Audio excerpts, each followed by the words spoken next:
It's Subaru's most popular vehicle and it's all new for 2024. What's up folks, I'm Dave Underkoffler, Editor-in-Chief of Autolist.com, back with another one-week test drive. This week's victim is the 2024 Subaru Crosstrek. It's the company's bestseller and it's been completely redesigned with new styling, new refinement, and new tech. So is all of that going to be enough to unseat rivals like the Honda HR-V, Kia Seltos, and Mazda CX-30? Let's go spend a week with one and find out.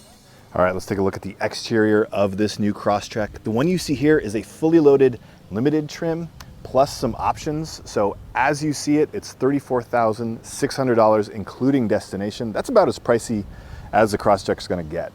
But generally, they all kind of look the same on the exterior. You do have 18-inch alloy wheels in our tester. But overall, Subaru did a nice job of making this generation look sleeker. It's better looking. Subarus are always great cars, but not always the best looking. But they did a nice job with this one. It's sportier, it's more futuristic, and pretty handsome overall. Dimensions are about the same as the outgoing Crosstrek. Really didn't change much in size. It's a little bit lower. I like the back. These taillights are kind of cool, pretty sleek. But yeah, dimensions are about the same, basically the same size car. I'll show you the trunk space. It's not huge back here. But it is certainly usable. This isn't a big car. And you can see the seats are split 60-40 and they fold flat. And you've got this sort of rubberized cargo area or cargo cover. And then down below, you do have a spare, so that's nice rather than a kit to inflate it. Close this back up. So what do you guys think about the styling? Is this better, this generation, or do you prefer the previous version? Let me know in the comments below. I always like hearing your thoughts, but I like it. I think it's good looking. So let's take a look at what's under that hood. All right, under the hood, there are actually two different engines that come on this generation of Crosstrek. The base and the premium get a 2-liter 4-cylinder engine that makes 152 horsepower and 145 pound-feet of torque. Then the Sport, Wilderness, and the limited one we have here get a 2.5-liter 4-cylinder engine. It's not turbocharged, but it makes 182 horsepower and 178 pound-feet of torque. Regardless of which engine you choose, you get a CVT type of gearbox and full-time all-wheel drive. All right, now to the interior of this Crosstrek. As I mentioned, we're testing a fully loaded limited trim, and it does have some extra options on top of that. We'll get to those in a minute. A couple of highlights of this new generation of Crosstrek: the seats. So much more comfortable, really nice bolstering here. Ours are leather, but they're even comfortable, even the non-leather ones on other trims. So big upgrade in that regard. I like the two-tone look we've got here. I also like this contrast stitching. Speaking of trim, some nice carbon fiber or fake carbon fiber over there. That looks pretty cool. Nearly all trims will get this screen. This is an 11.6-inch touchscreen infotainment system. It has wireless Apple CarPlay and wireless Android Auto. I'll show you CarPlay. It's got some hits and some misses. What I like is that when you do have CarPlay enabled, you still have menu buttons down here rather than it dominating the whole screen. That can get annoying. So good setup in that regard. I also like that up top, there's always this menu and it sort of toggles through the audio, so you can hit that and it will then pull up all of your audio functions there.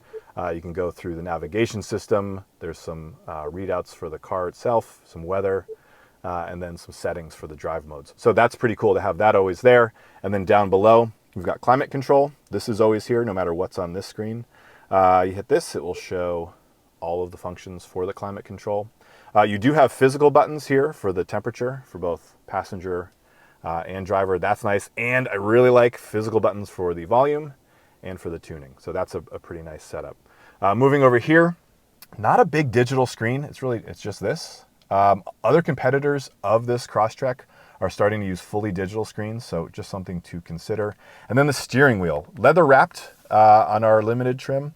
It's good, but there's a lot of buttons. It's almost like, have you ever driven a Ferrari, if you've been lucky enough? All the buttons are on the steering wheel. I think Subaru's trying to be like Ferrari. It's almost too much. It takes a while to sort of figure out what all of these buttons do. If you're wondering, this is sort of the sport mode down here. You've got volume and then a lot of the cruise control functions. So a lot going on in the steering wheel. Otherwise, we have wireless smartphone charging down there, and then USB-A and USB-C charge ports. And then, as I mentioned, our limited trim then has some additional options on top of that. That includes a package with the sunroof. It also comes with a Harman Kardon audio system and In addition to that, an actual navigation system. I know this screen looks like it may come with navigation. It doesn't, which is really fine, right? Most people use Google Maps or Waze. You really don't need it, but it comes as part of the additional package. I think it's like $2,400 that Arc Tester has, so I'll show you that. Different settings here. Again, because the screen isn't super responsive, I just find myself using Waze all the time, so don't feel like you need to upgrade to that package. So, all right, let's show you guys the rear seats. All right, now to rear seat space, and the good news is there's actually quite a bit of it, which is impressive considering that the Crosstrek is not a big vehicle.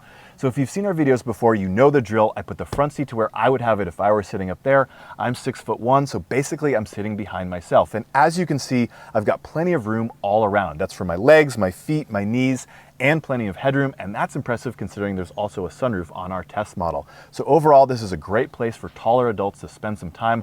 I also like that the seats themselves are definitely comfortable. And then you've got some goodies back here. You've got a map pocket built into the seat here. You've got a pair of USB charge ports, a USB-A and USB-C, and then a really nice wide center armrest with a pair of cup holders. All right, next up, driving impressions. And as I mentioned, there are two different engines available in the Crosstrek. There's the base engine that's on the base trim and the premium with 152 horsepower, and then the Sport, the Limited, and the Wilderness get 182 horsepower. If you can swing it, I definitely recommend bumping up to the larger engine. Yes, it costs more. It's about $2,500 to $2,800 more, but it's definitely worth it. It suits this vehicle so much better. It's a much more enjoyable experience. It gives you the passing power and the confidence in driving at all times that you really want. You also get a few extra goodies for that money. Larger alloy rims, you get heated seats, a leather-wrapped steering wheel, so there are a few more goodies. But overall, the driving experience is so much better with this larger engine. As for the rest of the drive experience, it's really pretty good. Subaru did a really nice job in matching this CVT gearbox to the engine. I know traditionally I don't always love CVTs. I prefer an automatic, but they did a really nice job in programming this to mimic the behavior of an automatic. Shout out to my Uncle Jeff, I know you're watching. He's got a Subaru with a CVT, says he doesn't mind it at all. My own parents have a CVT in their Subaru. They don't mind it. So yeah, Subaru did a really nice job in getting the engine and transmission to work well together in this Crosstrek. I also just love how much more refined this car is than previous generations of Crosstrek. That's probably the biggest improvement Subaru made to this car. It is quieter, there's far less road noise and wind noise coming into the cabin. Overall, there's more sound deadening material. It just feels more refined. It's a much more upscale feeling experience. So if you own an earlier Crosstrek and you get in this, you're gonna be blown away by the difference. It definitely elevates the driving experience in this Crosstrek overall. All right, folks, there you have it, our one-week test drive of the all-new Subaru Crosstrek. I gotta say, I'm really impressed with this vehicle. I think Subaru has done a great job in addressing the weaknesses of previous Crosstreks and now makes this version very nice overall. It's gonna suit the needs of a lot of shoppers out there. So if you're looking in this segment, the new Crosstrek should certainly be on your list. And if you've owned a previous Crosstrek, definitely take this one out for a spin. I think you're gonna be impressed with all the improvements that Subaru has made. So for reviews or listings of this car or anything else you're shopping for, new or used, be sure to check out Autolist.com. And before you go, like and subscribe to this channel so you can get alerts on all of our future updates. Thanks for watching.